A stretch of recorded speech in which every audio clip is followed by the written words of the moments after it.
கோரிக்கை வைத்திருக்கிறார். பூலித்தேவருடைய முழு உருவ வெண்கல சிலையை சென்னை மாநகரில் அமைப்பதற்கு கோரிக்கை வரப்பட்டிருக்கிறது. அந்த கோரிக்கையை இன்றைக்கு ஆளுகின்ற அரசிடம் எடுத்து சொல்லி உறுதியாக சென்னை மாநகரில் புலித்தேவர்களுக்கு முழு உருவ வெண்கல சிலை வைப்பதற்கு உரிய நடவடிக்கை எடுக்கப்படும் என்பதை தெரிவித்துக் கொள்கிறேன்.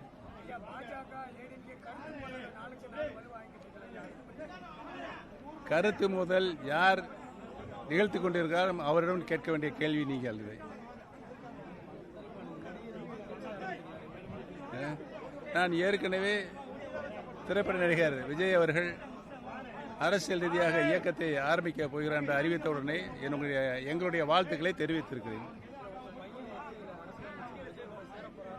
அது தவறான செய்தி, திட்டமிட்ட சதி.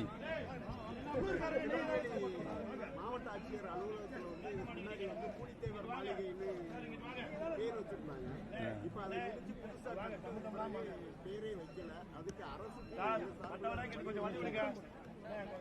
உறுதியாக தியாக செம்மல் புலித்தேவருடைய பெயர் அங்கே அகற்றப்பட்டிருந்தால் உறுதியாக உரிய நடவடிக்கை எடுக்கப்பட்டு மீண்டும் அந்த பெயர் அங்கே பொறித்து வைப்பதற்கு உரிய நடவடிக்கை எடுக்கப்படும் என்பதை தெரிவித்துக் கொள்கிறேன்.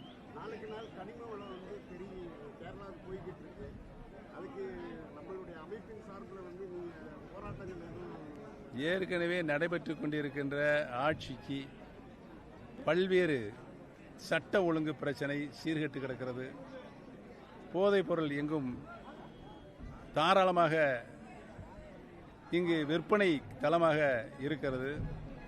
அதேபோல கனிம வளமும் நம்முடைய தமிழ்நாட்டிலிருந்து எடுக்கப்பட்டு அண்டை மாநிலங்களுக்கு செல்கின்ற சூழலும் இருக்கிறது என்பதனை அவ்வப்போது அறிக்கையின் வாயிலாக தெரிவித்துக் கொண்டிருக்கிறோம். தொடர்ந்து நடைபெற்றால் அனைத்து இந்திய அன்னார முன்னேற்றக் கழக தொண்டர்கள் உரிமையை பாதுகாக்கின்ற குழு மிகப்பெரிய நாடு தழுவிய போராட்டத்தை நடத்தும் என்பதை தெரிவித்துக் கொள்கிறேன்.